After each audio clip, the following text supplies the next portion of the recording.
Et ben voilà. Et maintenant, Annie m'a rejoint sur le plateau. Bonsoir, Bonsoir Annie, ça va? ça va très bien. C'est bien. Tu as trouvé facilement. Ouais, tout va bien. Donc, je sais pas si vous voyez autour de nous, à travers les vitres, peut-être un peu que ça s'anime, hein. Autour de nous, il y a des gens qui font du ping-pong, il y a des gens qui boivent des bières et tout. C'est assez sympa, on est au milieu de cette ambiance. Mais on n'est pas là pour parler de ça. Annie, tu es formatrice coordinatrice à l'IFMAN, Mhm. Institut de formation donc, du MAN, comme je l'ai dit. Et donc, ensemble, on va parler de s'appuyer sur la non-violence pour coopérer dans un groupe. Et puis, à la fin, avant de partir, tu nous parleras quand même un peu de l'IFMAN et de ce que vous y faites. Mais on va revenir aux bases, du coup, aux définitions. Ouais. Qu'est-ce que c'est pour toi un peu la collaboration, en fait? Qu'est-ce que ça veut Mhm. dire collaborer? Alors en fait, on utilise deux termes, coopérer ou collaborer.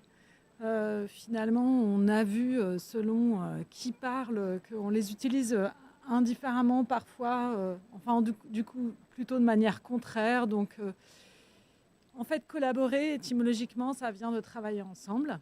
Hein, collaborer et coopérer, ça vient de faire une œuvre ensemble, une opération, quelque chose, voilà.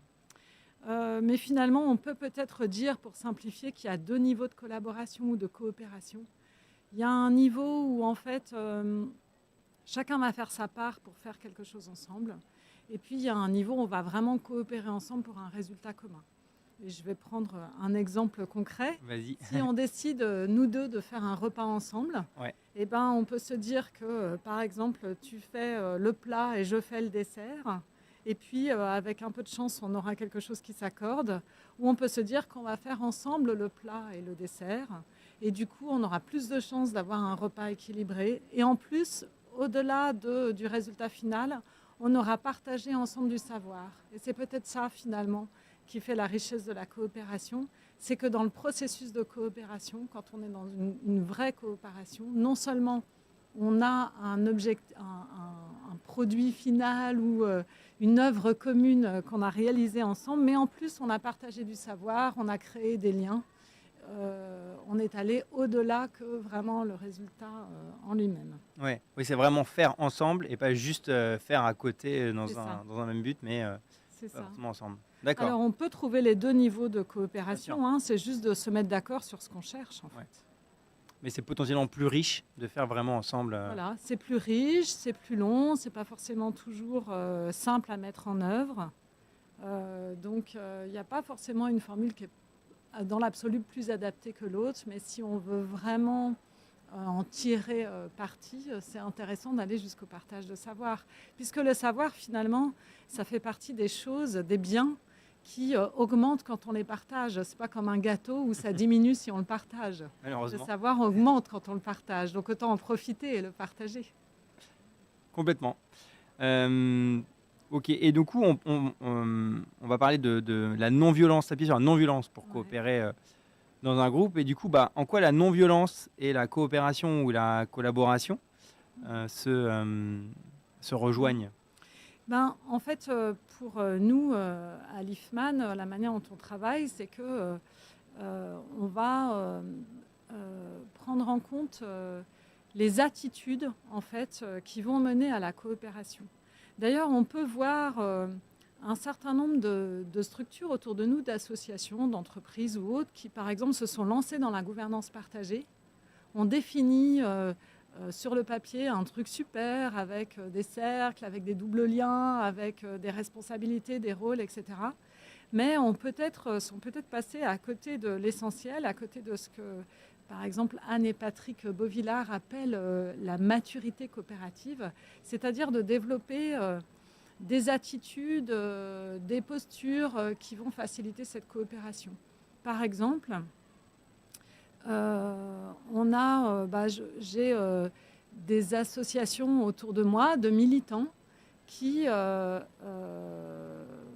vont être tellement convaincus que leur idée est meilleure que celle des autres, qu'ils vont toujours être en train d'essayer d'imposer leur idée. Sauf que quand on est dans ce genre d'attitude, eh ben, finalement, on va cristalliser les oppositions, les conflits, les divergences, plutôt que d'arriver à opérer dans un sens commun ou dans l'intérêt collectif.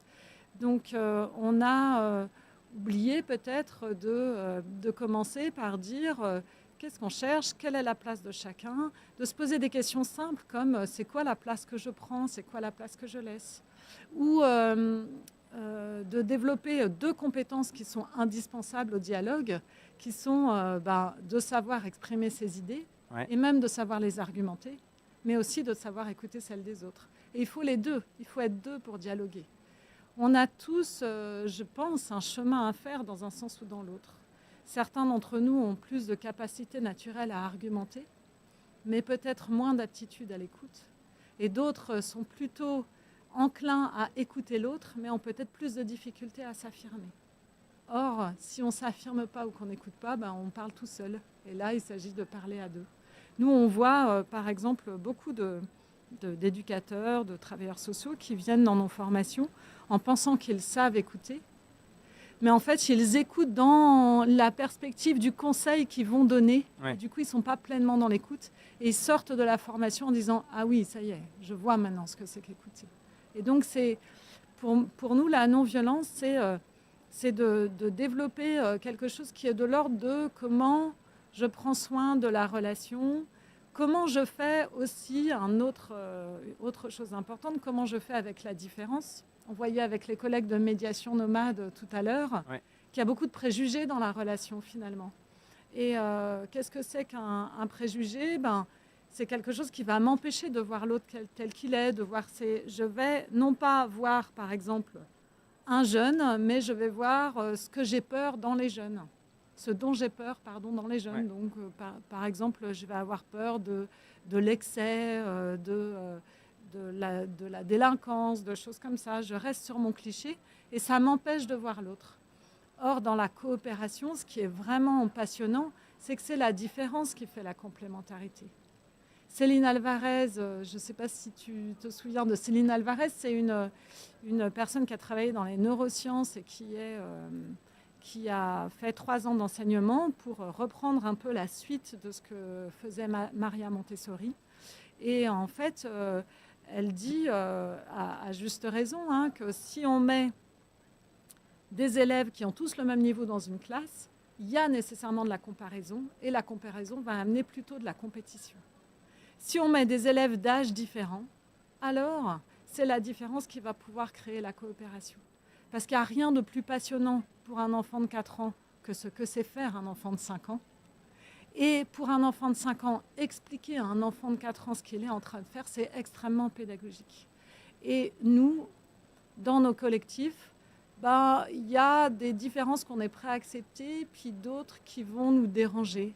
Et la non-violence, ça consiste à aller se dire, mais non pas que fait-il là cette personne, que fait-elle là cette personne qui me dérange, mais plutôt pourquoi ça me dérange en fait, c'est quoi ce petit dérangement, d'où ça vient, et d'aller voir en fait pour nous ce qui se passe, pour pouvoir vraiment accepter cette différence.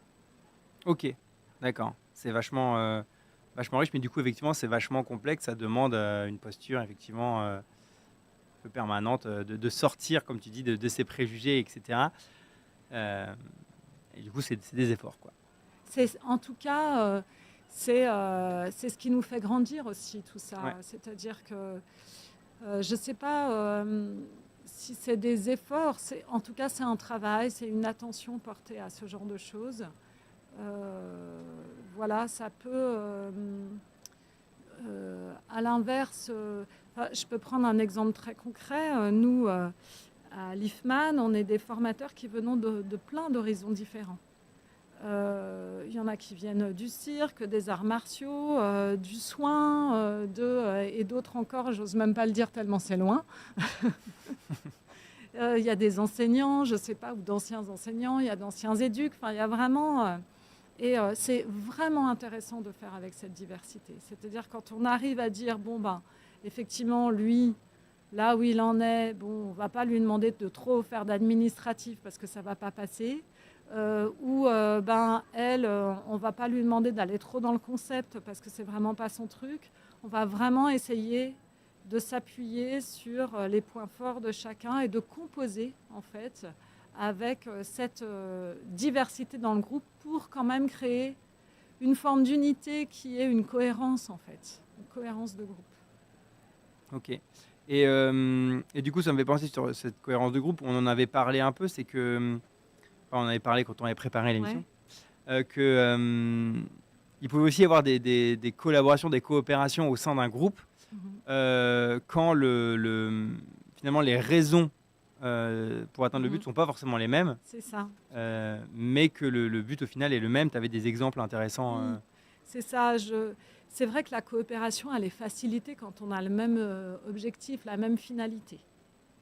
Si, par exemple, ici, on est là ensemble, c'est parce qu'en finalité, on a l'idée de développer, de faire progresser une certaine idée de la non-violence dans différentes sphères. Mais on peut avoir un projet commun et pour autant ne pas avoir d'objectif, de finalité tout à fait commune. Tant qu'elles ne sont pas antagonistes, ça peut marcher, et heureusement. Et je vais prendre 2 exemples. Dans un gros village à côté de chez moi, en milieu rural, une cinquantaine d'habitants se sont réunis dans un collectif pour accueillir, il y a une petite dizaine d'années, 2 familles migrantes, une famille qui venait de Syrie et une autre d'Afghanistan. Donc 2 familles qui fuyaient des pays pour des raisons de survie. Ouais. Certains de ces habitants ont fait ça parce que pour eux, c'était important de déconstruire les préjugés autour des étrangers. Et qu'il fallait pour ça que les habitants qui étaient, on va dire, les plus à droite de l'échiquier politique puissent côtoyer au quotidien des personnes venant de ces pays-là pour se rendre compte que c'était avant tout des êtres humains. Donc pour certains, il y avait une visée politique.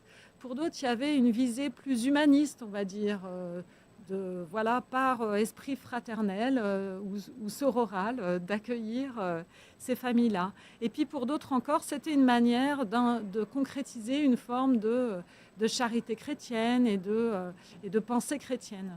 Et en fait, si ces personnes-là, elles se mettent à parler de quelle est leur finalité, elles s'engueulent concrètement. C'est comme ça que ça se passe. Ouais. Mais il n'empêche que en mettant tous ces gens-là autour de la table, il y a un collectif en fait, de 50 personnes qui a accueilli 2 familles. Et concrètement, ça veut dire quoi ? Ça veut dire concrètement que ces 2 familles ont eu un logement, que ce logement a été équipé, qu'il y a eu de l'aide aux devoirs pour faciliter la scolarité des enfants, des cours de français, langues étrangères bénévoles pour les adultes, des trajets à la ville la plus proche pour qu'ils passent le permis, pour qu'ils s'inscrivent à Pôle emploi, qu'ils trouvent du travail, etc. Et en fait, sans toutes ces personnes-là, on n'aurait jamais pu faire tout ça. Et on a 2 familles qui se sont intégrées au village pleinement. Et ensuite, d'autres familles qui sont arrivées d'autres pays, parce que l'aventure ne s'est pas arrêtée là. Parce que malheureusement, le malheur du monde ne s'arrête pas à la Syrie et à l'Afghanistan.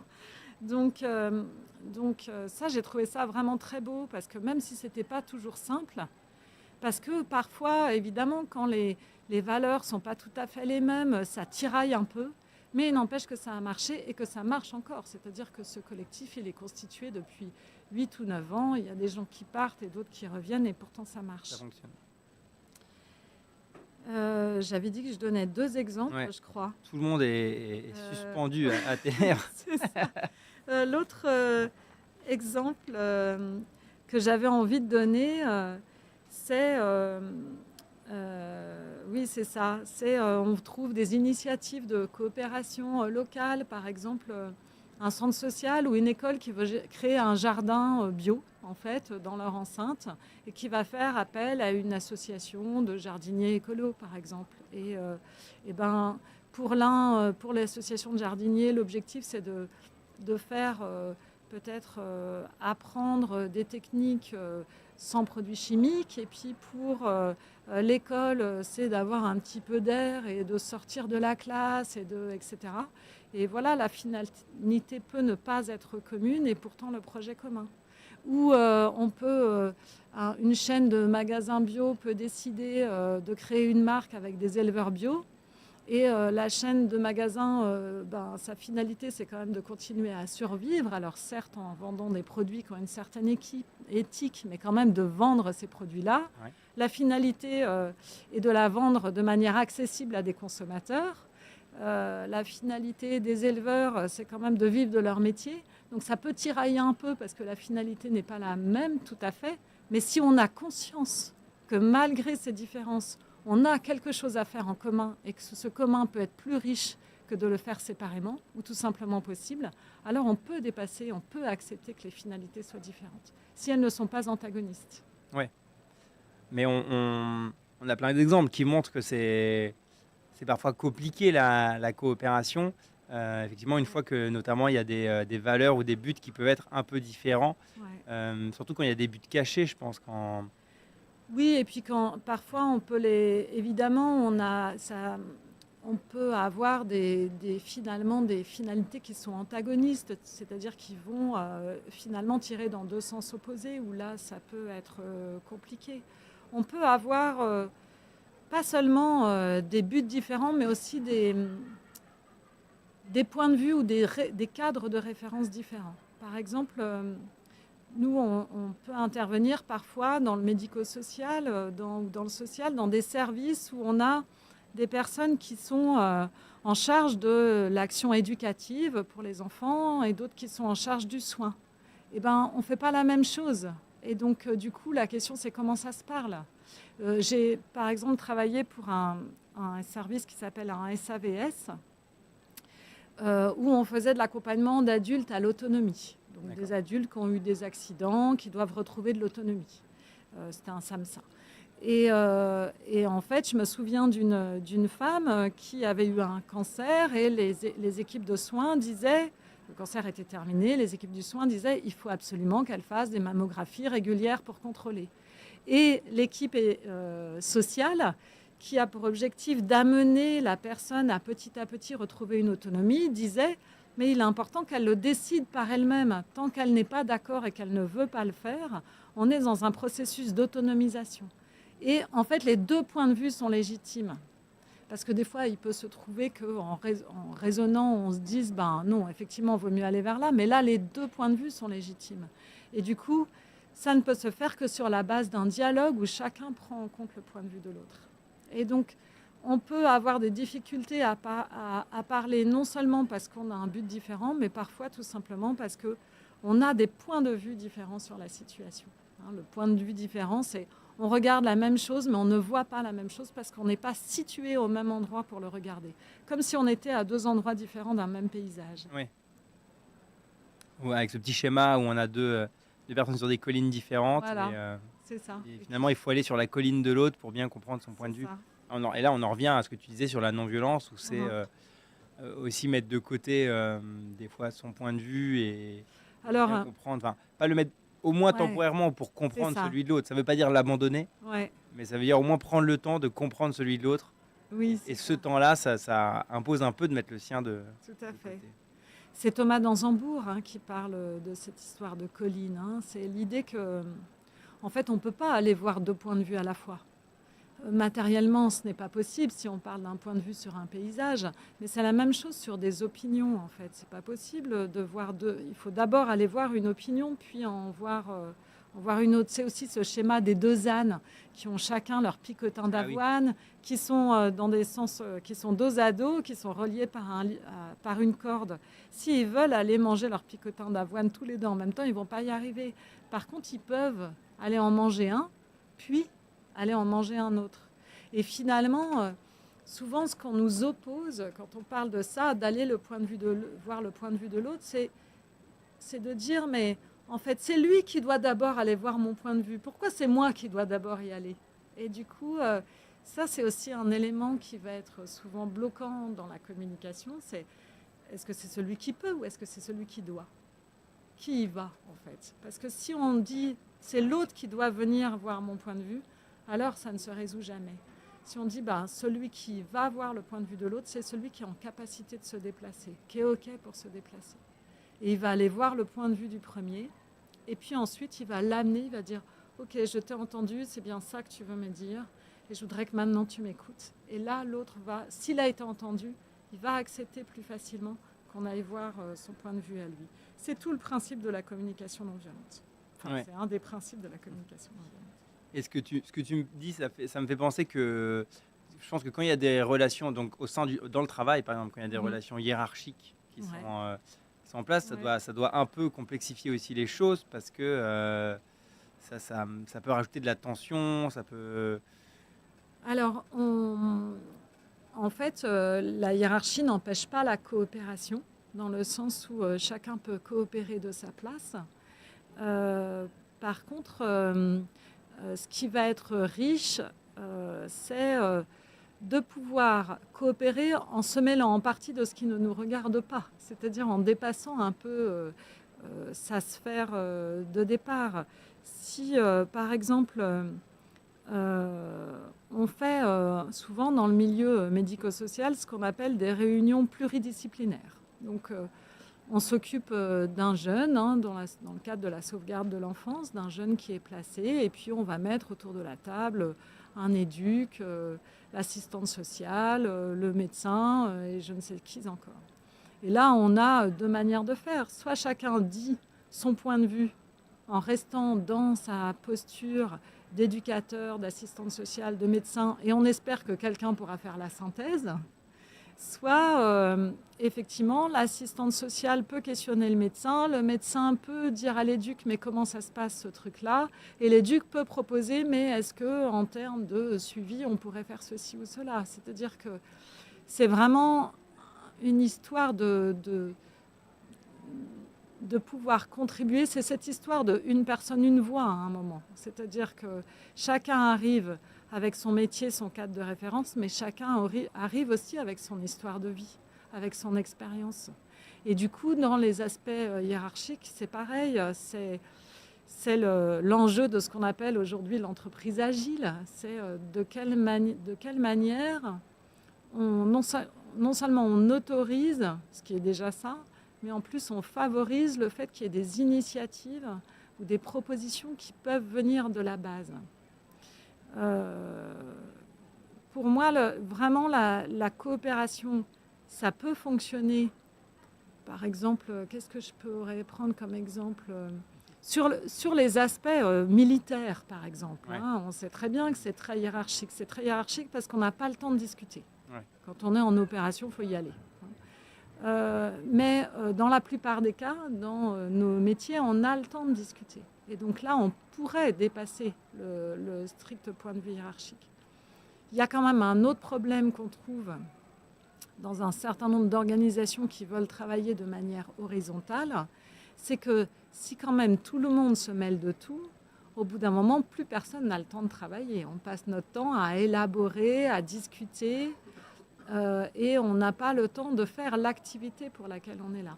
Donc, pour moi, l'enjeu, c'est vraiment de trouver un équilibre entre des rôles répartis et une perméabilité de certains espaces.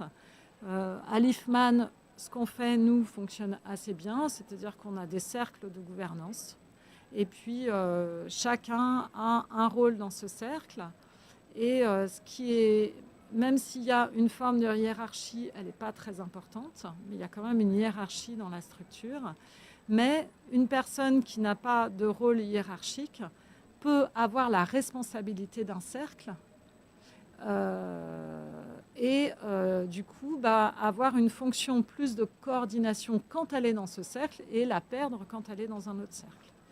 La sociocratie, pour reprendre ça, hein, c'est une idée on va dire, de l'entreprise agile qui autorise la hiérarchie. Et l'holacratie, c'est une évolution de ça qui va travailler davantage en rôle et en responsabilité mouvante, on pourrait dire, selon le sujet.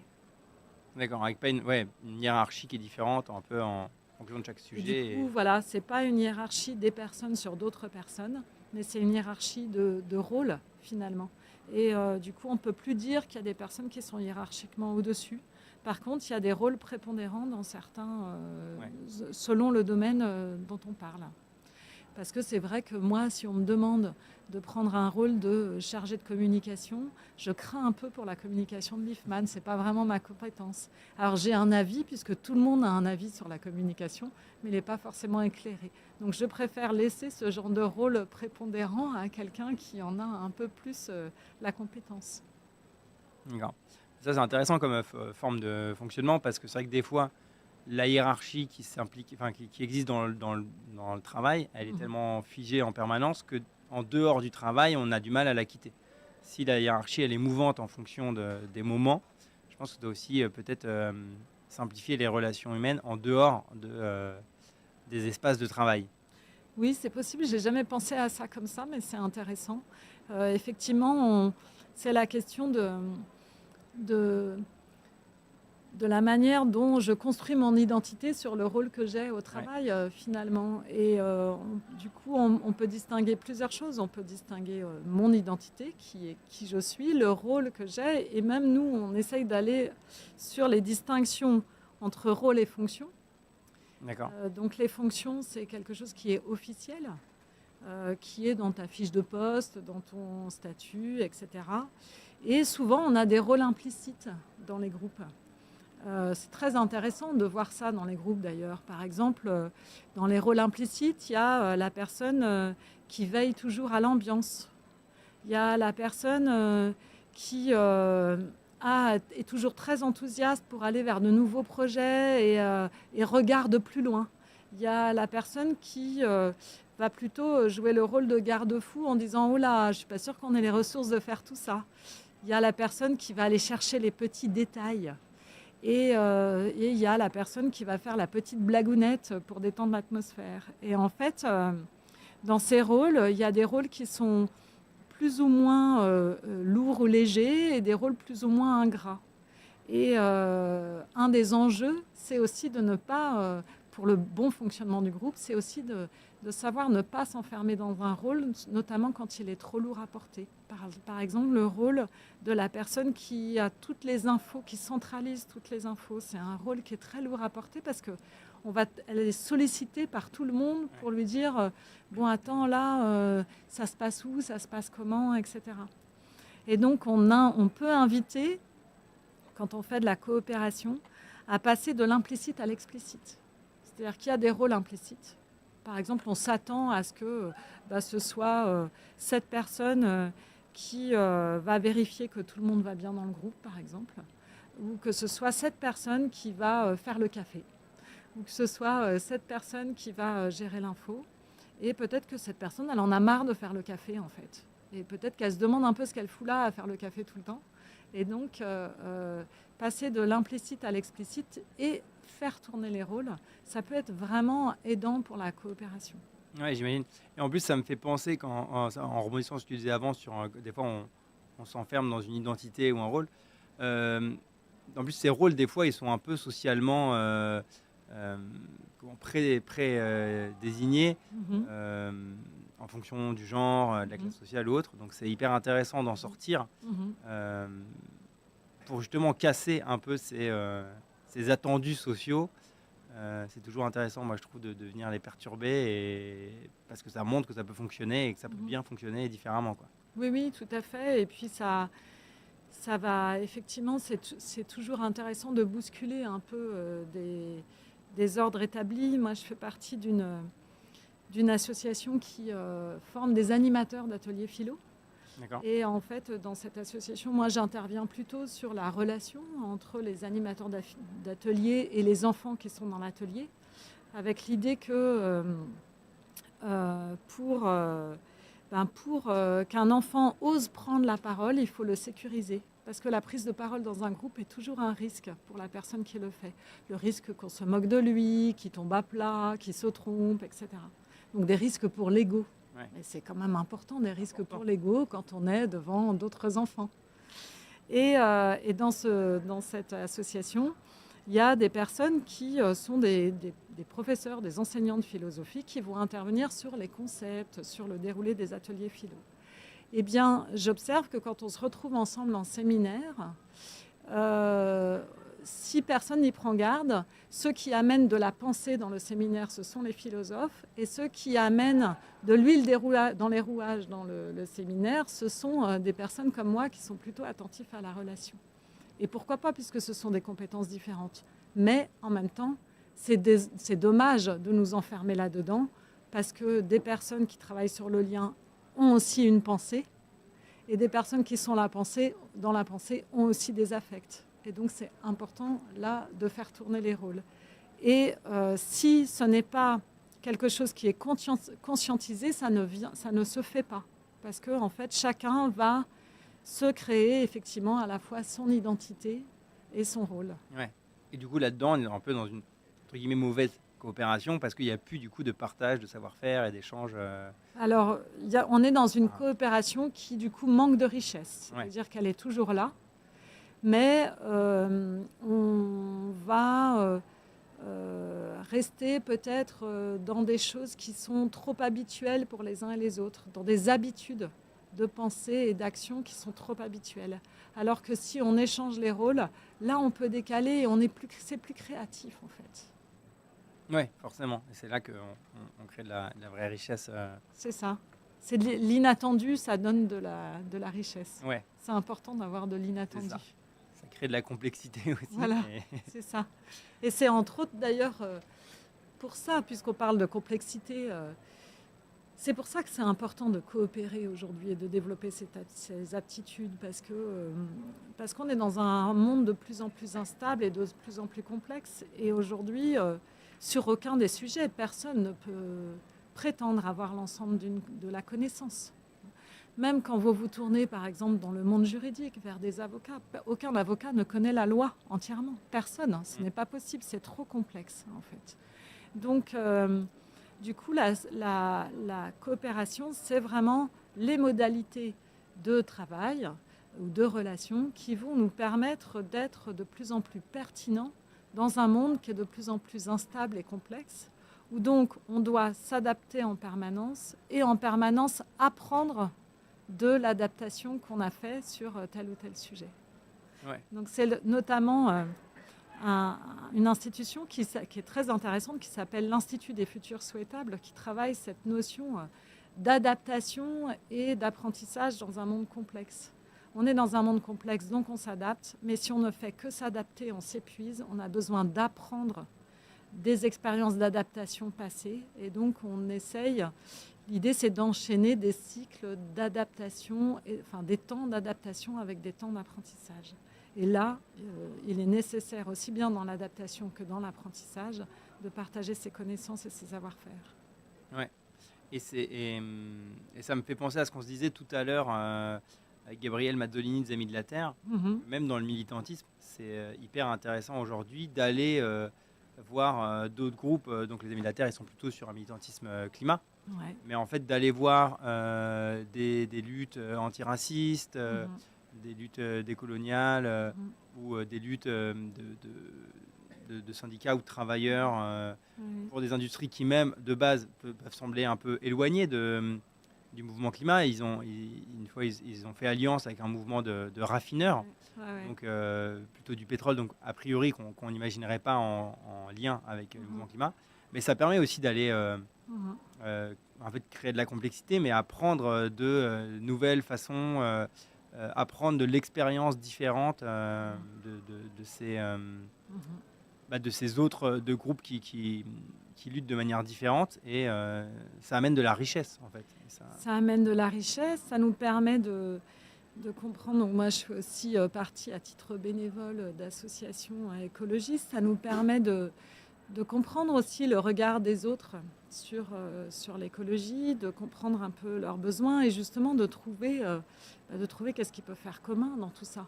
Parce qu'on a quand même en réalité une finalité en commun qui est d'avoir une planète vivable pour les êtres humains à venir et les autres êtres vivants et non vivants. Mais on peut au moins se retrouver sur cette finalité commune vis-à-vis des êtres humains, même si les autres s'en contrefichent de la biodiversité. La biodiversité, c'est quand même ce qui nous est nécessaire à vivre. Donc on peut partager cette finalité. On peut avoir des objectifs à court terme qui sont différents parce qu'on est dans un monde économique et que dans ce monde, dans le monde dans lequel on vit, c'est par exemple difficile de fermer des usines de fabrication de voitures ou d'avions sans avoir une solution concrète à proposer. Donc Tout ça, ça suppose effectivement de partager des savoirs sur de quoi chacun a besoin et quelles sont les solutions derrière pour répondre à ces besoins-là. C'est aussi peut-être de faire évoluer. La pensée écologique a finalement pas mal évolué ces dernières années en prenant en compte les questions de lutte décoloniale, les questions de féminisme, les questions sociales, et ça va continuer à évoluer parce que finalement, on se rend bien compte que il y a à la fois peut-être des objectifs qui peuvent être communs et il y a à la fois des adversaires communs. Qu'il est important peut-être parfois d'identifier pour pouvoir... Alors, je ne dis pas ennemi, hein, je dis adversaire, c'est-à-dire que pour moi, c'est une des postures de la non-violence, c'est de se dire que toute personne peut évoluer. Toute personne a cette capacité. J'entendais Ogarit Yanan, qui est la fondatrice de l'Université non-violente du Liban. Oui, c'est ça, pardon.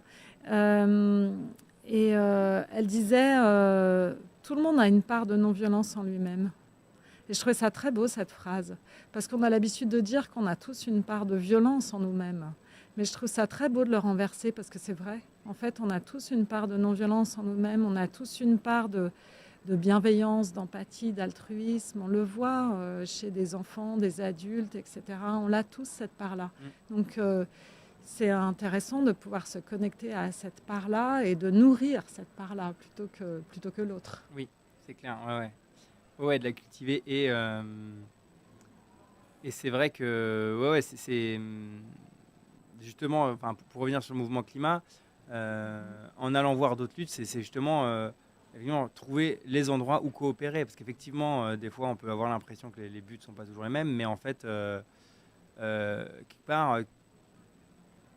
les personnes qui travaillent dans les raffineries aujourd'hui, c'est probablement ceux qui se posent le plus la question de comment aussi transformer notre activité, parce qu'ils sont quand même conscients que c'est pas forcément compatible. Ils savent que s'ils veulent rester sur une planète vivable, il faut une grosse réduction de l'industrie fossile.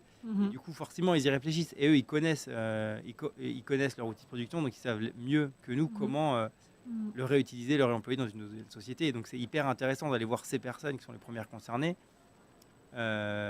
pour avoir des solutions. Et c'est là où aussi ça amène la richesse de la coopération, quand on regarde au-delà, effectivement.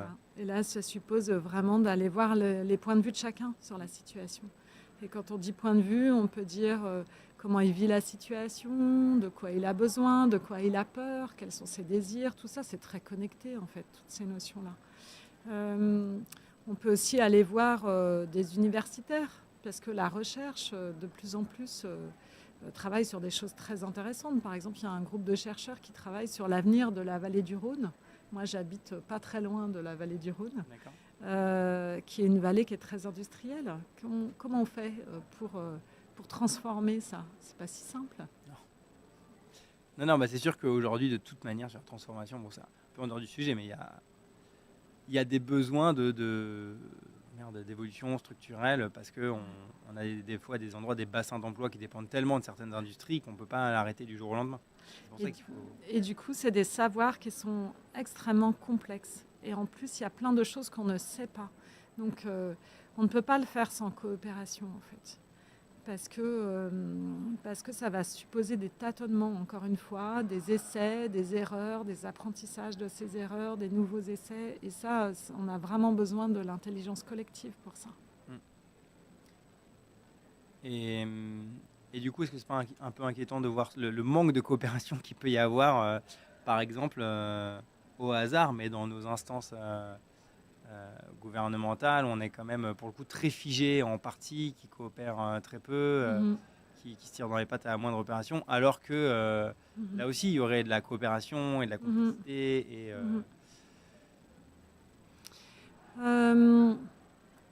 Moi, je pense qu'on a... Alors, c'est un sociologue qui théorise ça. Je sors un peu de la coopération, mais qui s'appelle Armut Rosa, qui a écrit un livre qui s'appelle Aliénation et accélération. D'accord. Et il dit un truc que je trouve très intéressant. Il dit que on a une telle accélération de notre société que face à ça, on a des institutions qui se sont figées. C'est-à-dire que comme il faut bien des points de stabilité quand on a un environnement qui devient fou, quand tout s'accélère, quand tout change, il faut bien des points de stabilité. Et donc lui, il dit les institutions sont devenues les points de stabilité, mais en sont devenues rigides. Et si je prends par exemple l'affaire du chlordécone en Martinique. Ouais. Donc l'affaire du chlordécone, c'est donc un produit chimique, je crois que c'est je ne sais plus si c'est un insecticide, enfin bon, c'est un produit chimique qui a été autorisé sur les plantations de bananes en Martinique pendant plusieurs années, alors qu'il avait été retiré du marché sur d'autres territoires. C'est-à-dire que, quand on utilise un produit chimique, on donne une autorisation de mise sur le marché qui est liée en général à un emploi particulier. Donc là, on a dit on va continuer à l'autoriser sur les bananes. Ce qui était bien pratique pour la France métropolitaine, parce qu'on a assez peu de bananes, on l'a assez peu utilisé en France métropolitaine. Et on a une forte augmentation des cancers en Martinique. Il y a un procès qui a eu lieu, qui a fait l'objet de 10 années de travail, et ça aboutit en fait à l'acquittement, la relaxe, le non-lieu. Je crois que c'est le non-lieu des parties prenantes. Pourquoi ? Parce qu'en fait, on ne peut pas statuer parce qu'on n'a pas de population témoin, puisque toute la population est atteinte. Or, on a une procédure judiciaire qui demande qu'on ait une expertise épidémio. Mais on ne peut pas avoir cette expertise. Donc, en fait, il n'y a pas de condamnation. Donc ça, c'est un exemple du fait que les institutions ne sont plus tout à fait adaptées et que aujourd'hui, on a des processus de décision dans nos institutions qui ne correspondent pas à une véritable démocratie, à une véritable justice démocratique dans notre pays. On le voit sur un certain nombre d'oppositions récentes des écologistes où, en fait, on épuise tous les recours. Parfois, les recours vont dans le sens d'associations écologistes et pour autant, les décisions de justice qui disent qu'il faut démanteler telle ou telle structure ne sont pas appliquées. Et en fait, on n'arrive pas à les faire appliquer. Donc là, il y a, pour moi, on est plus dans un phénomène de société. Voilà, on est vraiment sur une urgence de réformer ces institutions.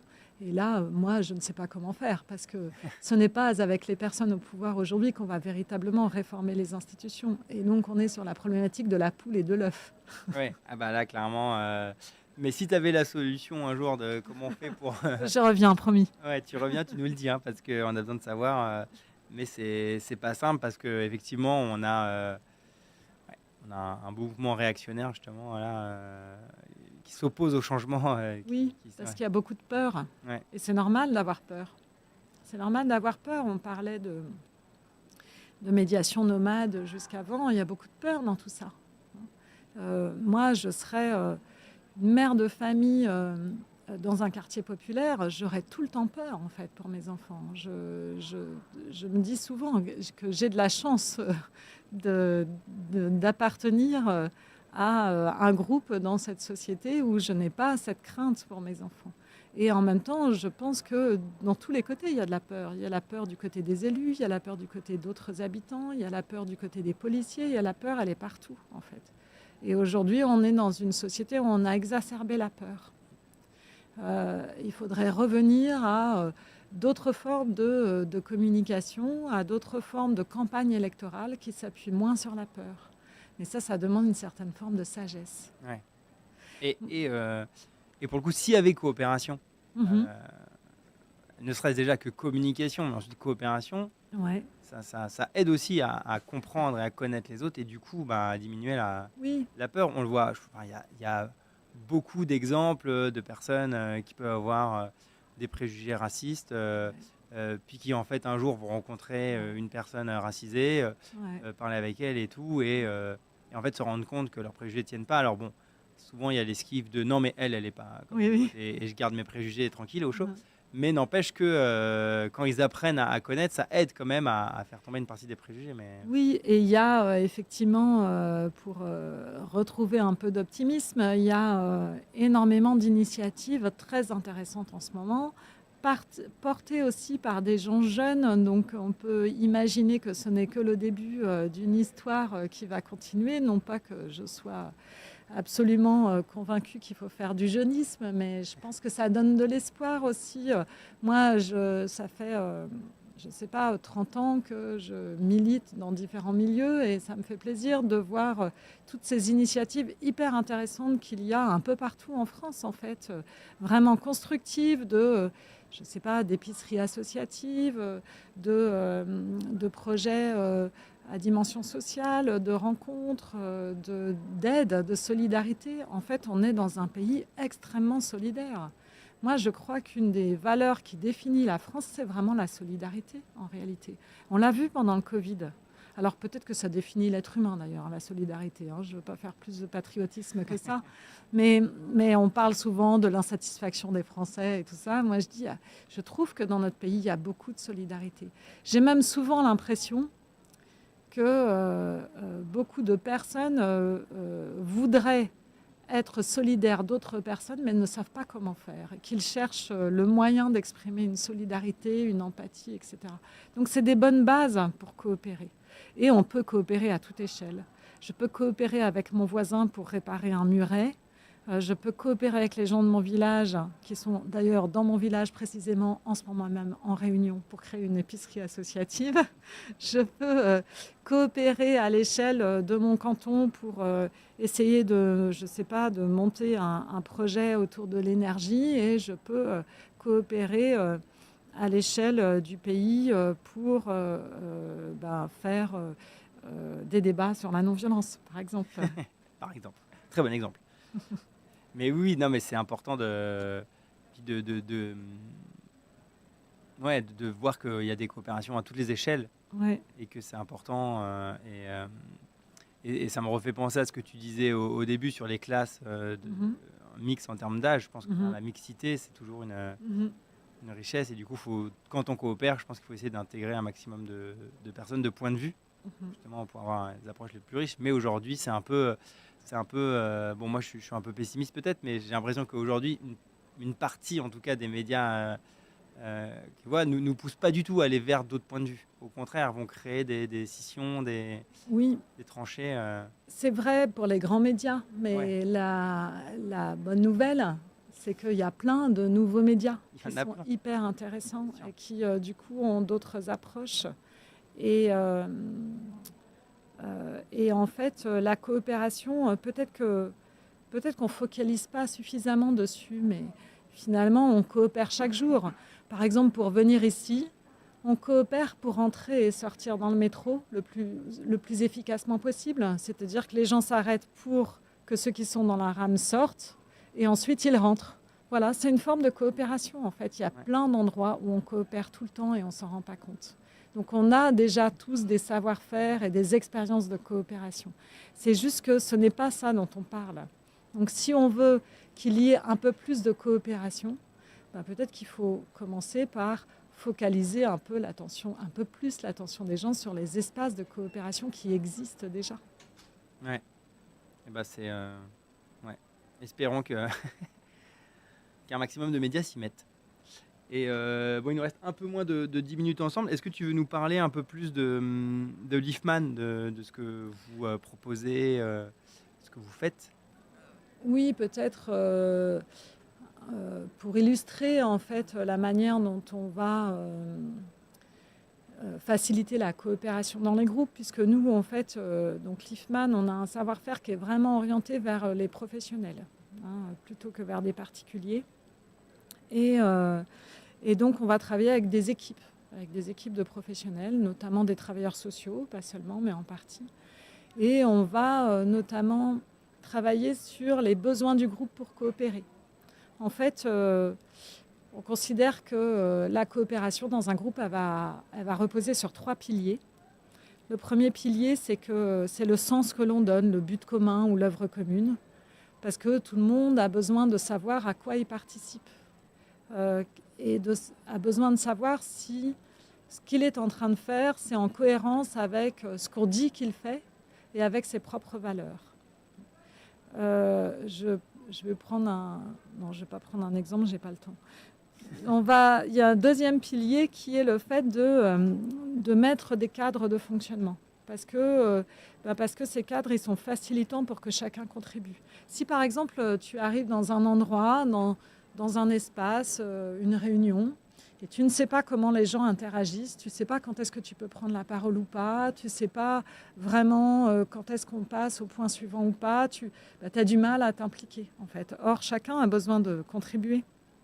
Chacun a besoin de sentir qu'il est acteur et que s'il est là, il se passe des choses un peu différentes de s'il n'est pas là. Donc ça, c'est facilité par les cadres et les règles de fonctionnement. Et c'est là où on va questionner les rôles, les fonctions, etc., de savoir qu'est-ce qui est explicite, implicite. Et on va expliciter les choses. On va expliciter tout ce qui relève du tacite ou de l'implicite dans l'espace, dans le groupe. Et puis tout le monde a besoin d'avoir des relations sociales qui soient agréables, qui soient fluides. Et donc ça suppose, ça passe par de l'informel. Des boîtes avaient supprimé les pauses café à un moment et puis les ont remises. Parce que dans les pauses café, tu fais deux choses. Tu crées du lien qui fait que tu as du plaisir à travailler ensemble. Mais tu règles aussi plein de micro-tensions qui sont anodines si elles sont isolées, mais qui finissent par remplir un vase. C'est les petites gouttes qui remplissent le vase si elles ne sont pas régulées. Et donc, ce qu'on va travailler dans le groupe, c'est l'existence d'espaces informels de régulation, mais aussi l'existence d'espaces formels, c'est-à-dire à quel moment, dans le groupe, on se décentre de l'activité et à quel moment on se dit « Tiens, comment ça va ? Comment on se sent ? Est-ce que c'est trop lourd, pas assez lourd ? Est-ce que chacun trouve sa place dans le groupe ? Est-ce que chacun s'épanouit ? Est-ce qu'il y a des conflits entre les personnes ? Si oui, comment on les règle ? Ou on les règle par qui ? Il est où le bouton où on appuie quand il y a un conflit et qu'on a besoin d'un tiers qui intervienne ? Donc tout ça, c'est des choses qu'on va travailler avec les groupes en fait. Les relations, le cadre et le sens. Et ça, ce sont pour nous vraiment les fondamentaux de la coopération. Donc, ce qu'on... Oui, voilà, je ne sais pas si tu as des questions ou si je continue. Chez moi, quand je suis lancée... Tu peux continuer, il reste un peu de temps, effectivement, parce que tu peux nous t'aider un peu plus. Donc, nous, on fait beaucoup de jeux. Ouais. Par exemple, il y a une formule de jeu que je fais parfois, que j'aime beaucoup. C'est un jeu version compétitive, puis version coopérative. La version compétitive, c'est qu'on a mis un petit panier de fruits. On a fait un cercle de chaises, on a mis un petit panier au milieu. Et donc, il y a un jeu qui consiste à ce qu'à un top départ, tout le monde touche le panier et se rassoit. Mais il y a des personnes qui sont éliminées. Les personnes qui sont éliminées, c'est celles qui s'est assis en dernier ou toutes celles qui se sont touchées pendant qu'elles sont allées, qui ont touché une autre par mégarde pendant qu'elles sont allées. Voilà. Donc on fait le jeu. Donc dès le début, il y a des gens qui sont éliminés. Donc ils regardent les autres jouer après. Et donc ensuite, on leur demande comment c'était. Donc ceux qui sont allés jusqu'à la fin du jeu, ils ont dit c'était marrant. Et ceux qui se sont fait éliminer dès le début, ils ont dit bof, c'était pas si marrant que ça en vrai. Ouais. Et donc après, on fait la version coopérative. Et la version coopérative, c'est OK, vous devez faire en sorte que personne ne soit éliminé.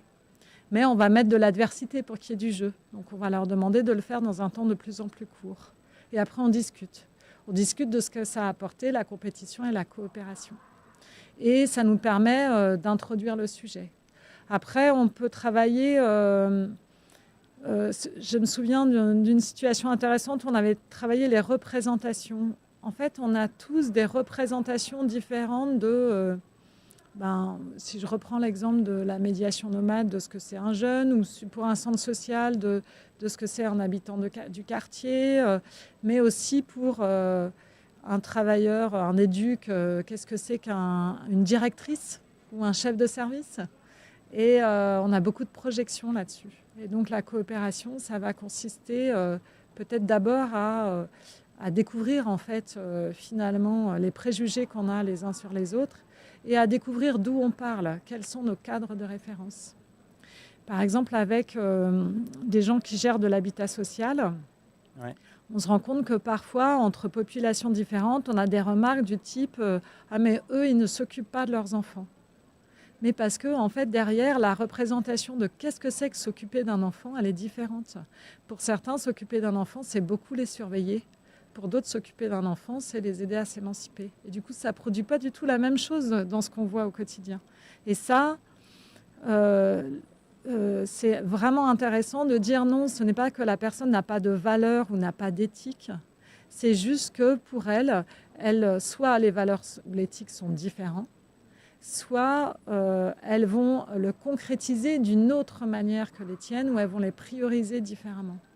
Et c'est vraiment intéressant que l'autre réalise, ah oui, d'accord, c'est juste, c'est pas qu'elle s'en fiche en fait, c'est que pour elle, ce qui est important, c'est ça. Ouais. Et ça, c'est vraiment des choses qui vont être préalables à la coopération. Et après, avec les groupes, on peut travailler sur comment on met en place des espaces de régulation, formels ou informels, comment on améliore la question des règles. Par exemple, on a beaucoup dans le travail chez les travailleurs sociaux, notamment ceux qui sont en milieu fermé, on a ceux qui tiennent la règle de manière assez ferme, on va dire, et ceux qui la tiennent de manière assez souple. Et en fait, pourquoi ? Parce que ceux qui la tiennent de manière souple, ils sont centrés sur la relation. Et ceux qui la tiennent de manière ferme, ils sont centrés sur la justice. C'est-à-dire que si je tiens la règle de manière ferme, j'ai plus de chances qu'elle soit la même pour tout le monde.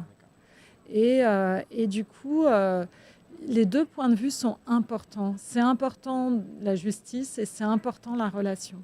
Et en fait, ça ne marche, mais comme dans un couple parental, où on va coopérer pour s'occuper de ses enfants, ça ne marche que si les personnes en charge de la règle se parlent, arrivent à se parler, et arrivent à se compléter, et arrivent à travailler même si elles ne sont pas tout à fait d'accord.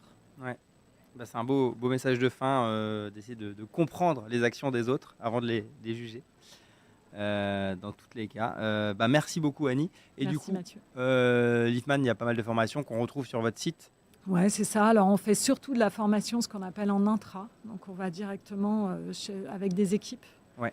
Et on fait quelques stages en inter, c'est-à-dire sur inscription individuelle. Ok. Et tout ça est sur notre site internet ifmanco.fr. Qui a été mis dans le chat. Super. Voilà. Vous êtes merveilleux. Merci. Merci beaucoup. Merci Mathieu, merci à toi. Bonne fin de soirée. Voilà.